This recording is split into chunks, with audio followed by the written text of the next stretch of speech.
हाथरस में भोले बाबा के सत्संग में मंगलवार को हुए हादसे ने हर किसी को झकझोर दिया है।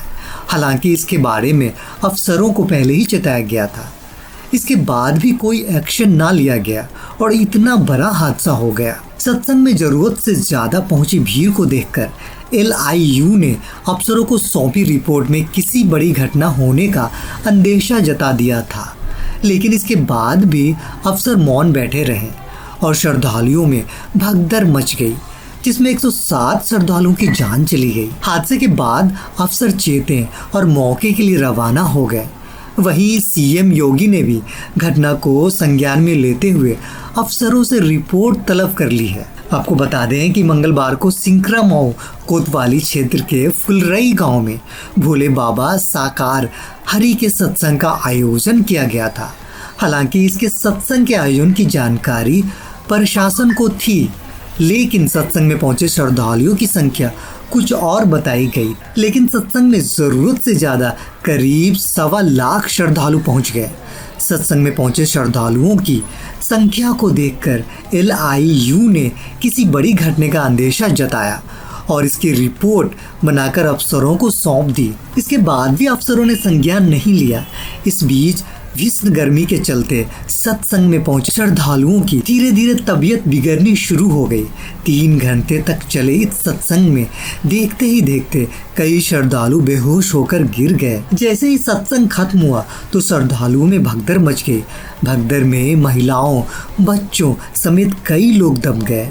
श्रद्धालुओं के पैरों के नीचे दबकर 107 श्रद्धालुओं की मौत हो गई। जैसे ही भगदड़ और श्रद्धालुओं की इतनी तादाद में मरने की खबर अफसरों को लगी तो फौरन मौके की तरफ दौड़ पड़े। मुख्यमंत्री योगी आदित्यनाथ ने हाथरस हादसे को संज्ञान में लेते हुए तुरंत अफसरों को मौके पर पहुंचने के निर्देश दिए।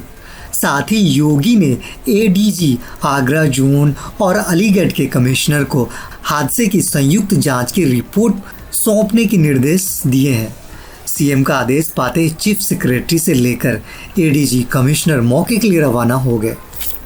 अब इधर धीरेन्द्र शास्त्री की लोगों से अपील, ना आए बागेश्वर धाम। धीरेन्द्र कृष्ण शास्त्री ने एक वीडियो जारी किया है। इसमें धीरेन्द्र कृष्ण शास्त्री ने 4 जुलाई को अपने जन्मदिन के मौके पर समर्थकों को बागेश्वर धाम नहीं आने की अपील की है। इस वीडियो में उन्होंने कहा, जुलाई का महीना है, 4 जुलाई को मेरे जीवन की आयु के 1 वर्ष और कम हो जाएंगे। बहुत अद्भुत आनंद उत्सव की तैयारी चल रही है। इस वीडियो के जरिए हम लोगों से एक निवेदन करना चाह रहे हैं। दूर दूर से 4 जुलाई के उत्सव के लिए लोग बागेश्वर धाम आ रहे हैं, लेकिन आप सभी हमारी एक अपील माने। धीरेन्द्र कृष्ण शास्त्री ने आगे कहा, बागेश्वर धाम में 1 तारीख से ही जन समुदाय उमड़ने लगा है। आलम यह है कि बागेश्वर धाम में भक्तों का मेला बहुत ज़्यादा लग गया है। धाम में भीड़ काफ़ी हो गई है। आप सभी श्रद्धालुओं की सुरक्षा के भाव को देखते हुए मीडिया आपसे अपील है कि अपने घर से ही उत्सव मनाएं। उन्होंने लोगों से घर बैठकर हनुमान चालीसा पढ़ने के साथ उत्सव मनाने और पौधारोपण का सुझाव दिया है। आगामी 21 जुलाई को गुरु पूर्णिमा के इस मौके पर धाम में योजनाबद्ध तरीके से बड़ा मैदान रखा जाएगा। ऐसे ही खबरों के लिए बने रहे हमारे साथ और देखते रहे हमारा न्यूज़ चैनल NL9 न्यूज़।